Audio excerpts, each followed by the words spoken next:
ပကံဖျားတွေအတူဖူးတဲ့အခါငါလက်ကိုတွဲထားတဲ့လက်လက်ဆောင်ရဲ့ပိုင်ရှင်ဟာမောင်ဖြစ်တယ်။တိမ်တွေလွတ်မျောနေတာကိုအတူထိုင်ကြည့်မဲ့သူဟာ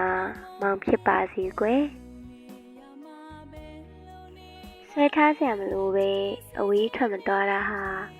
မောင်ပါပဲ။မင်းနေစရာမလိုပဲဘယ်မိန်းကလေးကဘလို့အထာပေးတယ်ဆိုတာကအစတိုင်ပြောတတ်တဲ့ကလေးပေါက်စားကိုမောင်လို့ခေါ်ပါတယ်။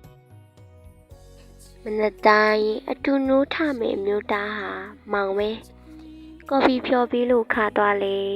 အဖြစ်မဆိုတဲ့လူငယ်လေးဟာမောင်ဖြစ်တယ်။တားစရာမလိုပဲငါမကြိုက်တဲ့အရာတွေကိုရှောင်ကျဉ်တတ်တာ။မျက်ရည်ကျစရာမလိုပဲပြုံးပျော်နေအောင်ထားတတ်တာဟာမောင်ပဲဖြစ်ပါတယ်။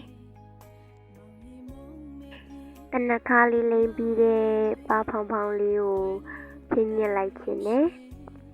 ရှင်းပြောရရင်မောင်ကိုငါအပိုင်ပဲဖြစ်စီချင်ပါတယ်။